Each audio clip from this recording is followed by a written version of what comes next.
We are back.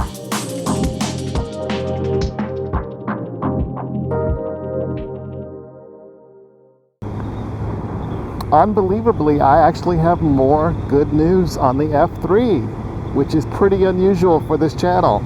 I've put about 1,000 miles on the new black engine, and there have been no problems.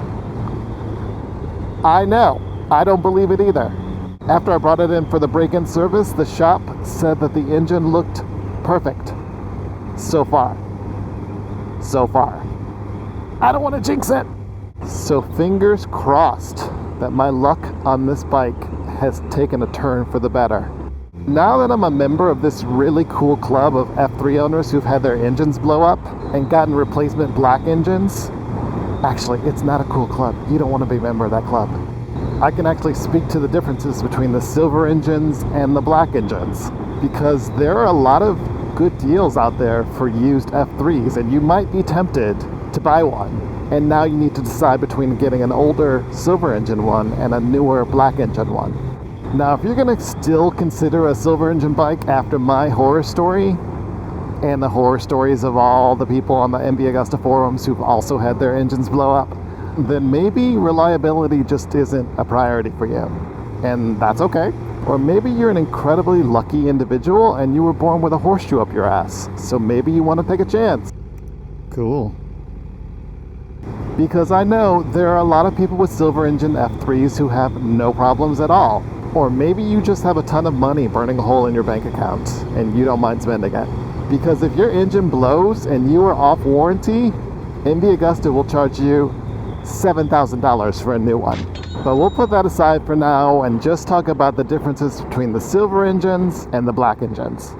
So in addition to the fact that the new black engines are supposed to be more reliable, there are actually a few more things that you might want to think about if you're trying to decide between the two.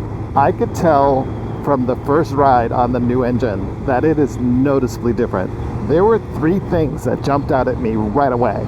Now the new engines are Euro 4 versus Euro 3 with the silver engines, and they're supposed to be down a few horsepower, but I definitely cannot feel that because the power feels the same to me. The first thing that feels different to me is the smoothness of the engine. It is way smoother than the silver engine. I'm not going to say it feels exactly like an inline 4 now, but it is much more in that refined, smooth sewing machine direction. That was definitely noticeable right away. The second thing I noticed is how much better it is at low RPM. It is much better when you roll on the throttle. It is definitely not as jerky, way smoother when you're rolling it on. And the third thing I noticed right away is how much better the quick shifter is. Again, way smoother. It is less notchy. I thought the quick shifter on the silver engine bike was okay, but it was a little clunky and I would get false neutrals sometimes, which is pretty annoying. But the quick shifter on the black engine bike is noticeably smoother, and I have yet to get a false neutral. So definitely an improvement. So all in all, this new black engine is noticeably better than the silver one. So hopefully this is helpful if you're thinking about getting a used F3. So I know I may sound a little skeptical that MV Agusta has actually fixed the problem with the new black engines. And that's really because I feel like not enough people have bought enough of these new black engines and put enough miles on them for us to tell if the problem has actually been fixed. And because MV Agusta never admitted that there was a problem, we have no idea how many of the silver engines have failed or they think will fail with snap valves. Is it 1/10 of 1% of them? Is it 1%? Is it 5%? Is it 10%? We have no idea. And so there's no way for us to know if it's actually gotten better. Well, just as I was about to post this video, I got a message from a subscriber in the UK, Epic Mushroom, who has a 2021 F3 800 RC, so the fancy one, and after 2,300 miles, a valve snapped. It's entirely possible that this is a 1 in a million coincidence, and it's also entirely possible that MV Agusta hasn't fixed the problem with the new engine design. Again, I know there are a lot of people out there with F3s who have no problems.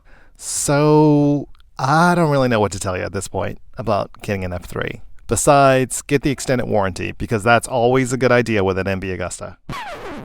Fingers crossed that my improved luck with this bike continues. And if you want to hear more MV Agusta stories, subscribe, and hopefully I will catch you on the next one.